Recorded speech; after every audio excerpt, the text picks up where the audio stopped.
Hey y'all, Mason here, CNA Games. How we doing? I got a letter, an email, really, not a letter, but an email. It's from Marcus, talking about buying cards on TCGPlayer. He mentions a problem that we see and experience very frequently. Let's talk about it and see what he says. Marcus says, Mason, watch your YouTube channel. I'm frustrated and I don't know who else to vent to. I placed an order this morning on TCGPlayer. 208 cards listed as near mint. I sent a message to the seller letting them know I am only looking for near mint cards and please refund those that are not near mint. It's not a big deal. No harm done. Just send what you can and refund the rest. I get things like this all the time. People saying, hey, especially for older, like Pokemon or stuff like that, collectible stuff. People are like, hey, I know it's listed as near mint. If it has any edgeware or anything like that, just feel free to refund and or whatever. If there's multiple ones, just refund the ones that you don't think are great, and then just it's no harm, no foul. We're good. The seller refunded the entire order. The problem, I'm assuming he thought, is that I'm going to be a troll customer. Over the past few months, I've ordered thousands of cards. 5 so's. Many of them are in heavy play or damaged condition. I've just been rolling with it and writing it off, keeping track of what sellers I can and cannot buy from on TCGPlayer. This order in question, if he admittedly refunded the entire order, is it because he thought I was a crazy customer, or is it because he knows none of the cards that he sells as near mint are actually near mint? It's let's just keep on. Let's just keep on. I can say stuff, but we'll just keep going. This is such a simple problem for the seller to fix. You just have to be honest. I know TCGPlayer processes tons of orders, but at what point does TCGPlayer get a reputation of a place to go to get junk condition cards? There has to be something TCGPlayer can implement to hold sellers accountable. There's always going to be one out of the, say, 20 customers that complain about conditions, but there should be a track number that sellers receive in the way of strikes. X amount of strikes, you're removed from, or you're temporarily banned from selling. He says, I know you're busy, thanks so much for reading it. And then I actually emailed him back and responded, hey, I would like to make a video about it if you're okay with me sharing your email. And he was actually kind enough to send me back and say, yeah, of course you can make a video about it. I was hoping you actually would. And he sent me actually a couple photo of just like the screenshots of what he bought, the refund, the response chain back and forth to the seller. I can provide order number. I myself sell on TCGPlayer and it just started, so I have not requested any type of refunds for any of these sellers. I feel bad leaving bad feedback. However, some of these orders I feel 100% is like a 5-year-old was in charge of grading. It leaves a nasty taste in my mouth on the platform as a whole. Will TCGPlayer soon have the reputation of a marketplace of stores, personal sellers using to jump their trash on for full price? Maybe I'll just stick to eBay. Marcus. Thank you, Marcus. Thanks for the email chain. Thanks for reaching out. I have also I've been on both sides. I've been on, I've seen people send exactly the same kind of message from you, the same kind of thing where people say, hey, I bought all these E-series Pokemon cards. If they have any sort of creases, bends, anything like that, I don't want them. It's okay.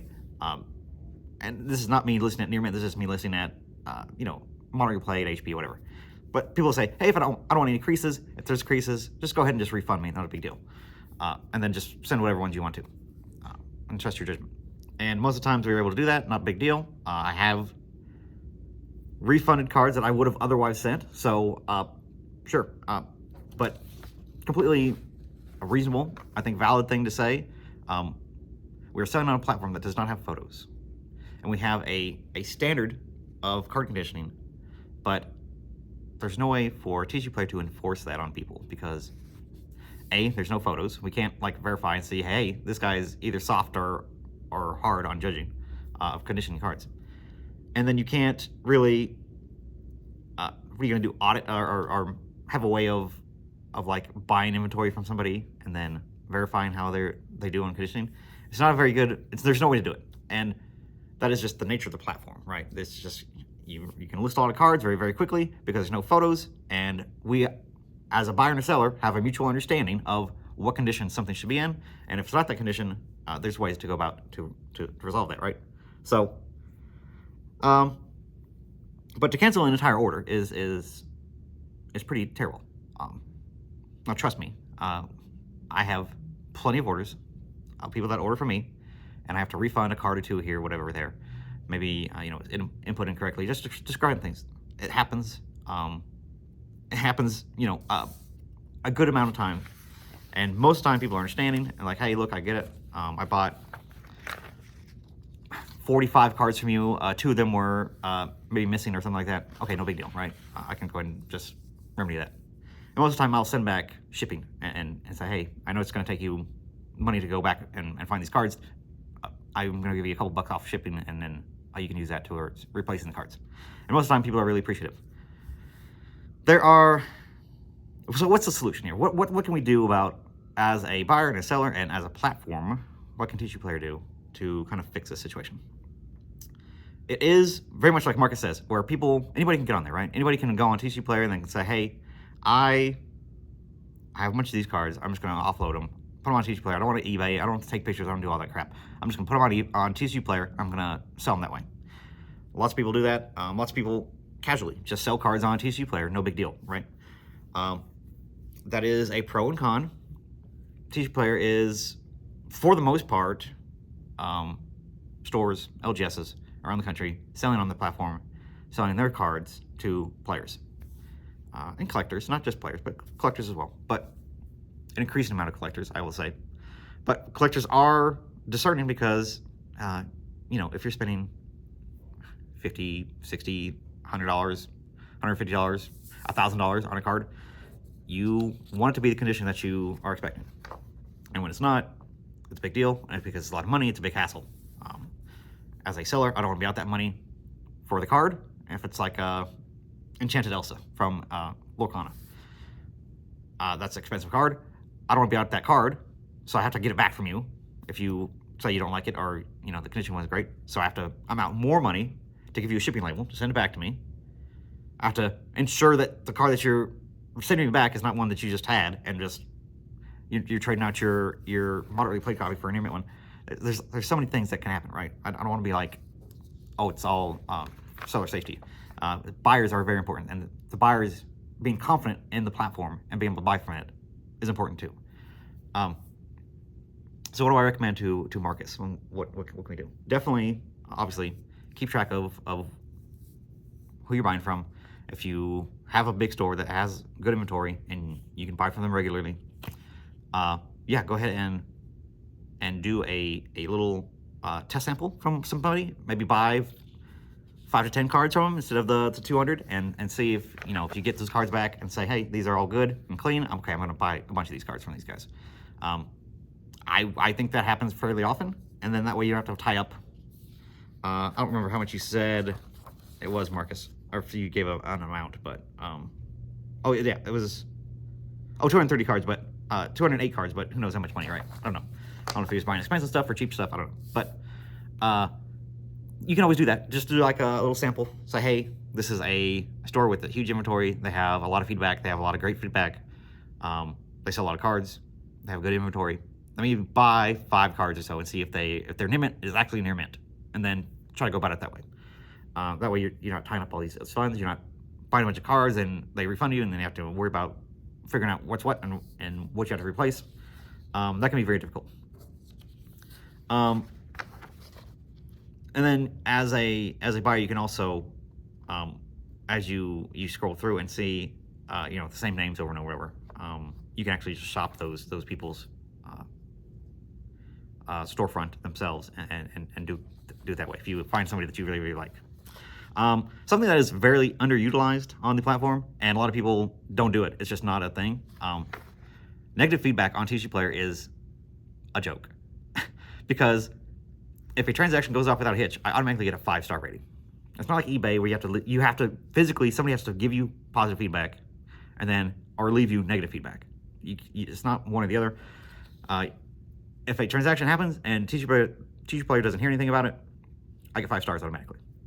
So I have a bajillion feedback, positive 5-star feedback. Your one negative feedback to me means nothing. It really doesn't, because it will not impact my score in the slightest, because I have tens of thousands of feedback. Your one isn't going to change a single point percent. I'm not going to go from 100 to 99.9, 99.99. It's not going to really affect anything. So if you have a bad experience with a seller on there, buyers have to be leaving feedback. That's the biggest thing, because there's no other way for anybody to see that kind of stuff. You can go through and, like, on the seller page, look and see all their negatives, but the percentage on TCGPlayer is kind of a joke, because again, I can sell 100,000 orders, and then if you're 50 negatives, they won't even show up. They don't even exist as like a percentage scale on their little feedback scale. So that's something that's important. You have to leave feedback and make sure people, if sellers are bad, that people figure it out. And, you know, if you see a seller on there with, I've never seen like a terrible feedback rating, but, you know, if you see somebody with like 95% feedback on TCGPlayer, that's a bad rating, because, which is crazy to think, right? But 95%, but because of the amount of orders that you do, and you know, they're automatic. If you don't hear anything back, a negative like that really makes a difference. So I like the automatic 5-star thing. I just think it has to be more, I think TCGPlayer has to be more strict when people receive negative feedback. That, like, if somebody gets like 10 negative feedback in like a month, that should be like a big deal, and TCGPlayer should be like, hey, what's going on here? What are you doing? I think there's more that they can do on their end to, like, police that kind of stuff, because people just getting negative feedback just shouldn't be happening. It really shouldn't. Like, there's very few things that can happen. You can resolve the issue before it even gets to a bad situation like that. People message us back all the time. Hey, I think this card was, you said it was LP. I think it's more MP, or there's a pretty big scratch on it. I don't really think it's worth that. And then we can resolve it, either, you know, just refund that card to them, or whatever they want to do. There's ways for us to resolve that type of thing. And I will say, most of the buyers and sellers, I'm sure too, most of the buyers on TCGPlayer are completely understanding, and they don't want to cause any issues. They don't want to reach out to you if they don't have to. Like, why would they, right? They just want their cards. They want them to be in the conditions that they were told that they were, and then go about their day, right? It's not that complicated. So yeah, if you get feedback and things, and I can block buyers too. So if you're annoying, if you think you're being annoying, I'll just block you, and then you know, I don't have to deal with you, and you don't have to deal with me. So it goes both ways. So I don't know if as a seller you can block. I don't know if as a buyer you can block sellers. I don't know if that's a thing. You can stop them from showing up or whatever. I don't know if that's a thing, but as a seller, I can definitely block a buyer and be like, this guy is just expects too much, or is being unreasonable. I'll just block him from ever having to buy from me anymore. And that is a pretty good way of solving that from our side. But yeah, there's a couple things that we can, but I know this is an issue. I know that I've seen it happen. I've heard people talk about it. I've heard other buyers say it. And I think sellers need to realize you are on a platform to sell cardboard squares. If you don't want to sell those cardboard squares, it's your fault. It's not the buyer's fault. The way that you have your stuff listed, you need to fix it. If you don't want to ship 208 cards that you say are near mint because you are trying to make up your 10-cent card with 99 or $1.99 shipping, and somebody bought 208 and you're losing money, that's not the buyer's problem. That's your problem. That's something that you need to fix. I sell lots and lots of cards at my $4.99 shipping, and I have people buy dollar cards, 25 cents, a play set of something, and they pay the $4.99 shipping. If I see somebody that has $4.99 shipping, I think that means this person is going to do their damnedest to make sure I get this stuff. I don't have to worry about, like, if somebody says 99-cent shipping or whatever, who knows how it's going to be packaged, who knows it's going to be whatever. We compensate, and we would love to sell through direct. If something doesn't sell through direct, you can absolutely buy from Cardinal Gaming on TCGPlayer and pay the $4.99 shipping, and I will ship your order with care and attention, and I will do my best to make sure it gets to you. Is that going to be the same way from somebody else that doesn't care, right? Or is a low volume seller that has 99-cent shipping? You can kind of suss out the bad sellers just by like their policies, and like if you bought 208 cards and they only want 99-cent shipping on it, that's probably a red flag right there. I'm going to tell you right now. Yeah, it is definitely one of those things where it's like you get what you pay for. Premium service, premium price kind of thing. Not to say that like we ship and do amazing things with our orders. Obviously, we have a standard way of doing them, and we make sure that they get to people. But it's one of those things where it's just like if you look at a seller and they only have a couple hundred sales and 99-cent shipping, and you buy 208 cards from them, yeah, it's probably going to be a rough situation. Another way is one last thing before we leave. I know it's getting long, but TCGPlayer should definitely do some sort of like mandatory, like, I don't want to say like academy, but something like that, but saying like, hey, these are conditions breakdowns. These are the windows that you need to ship in. This is a way to ship with an order. This is how you ship a large order. This is how you ship with tracking. All those type of like things, just to make sure that we're all on the same page, would go a very long way to making sure that all the sellers on the platform are at least should be doing things the same and doing best practices of like making sure things are going to get to where they're going. We've had, I mean, if you're a buyer of cars, you've probably seen all manner of shipping, all manners of top loaders, not top loaders, only a penny sleeve in an envelope. It's crazy stuff like that. So there are like things to do like that. People selling on direct should definitely have like some sort of like academy that they go through in a video or a module of some kind that they have to like go through and make sure that they know what's up. But that anybody can just get on the platform, start listing cards, and there's no sort of like, hey, this is like what we expect from you as a seller. That's kind of a bad thing that I think would be a good thing for a TCGPlayer to put into place.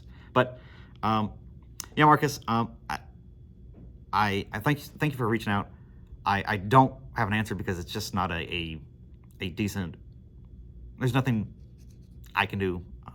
I do know it's a problem, but hopefully the ways we talked about and the way that I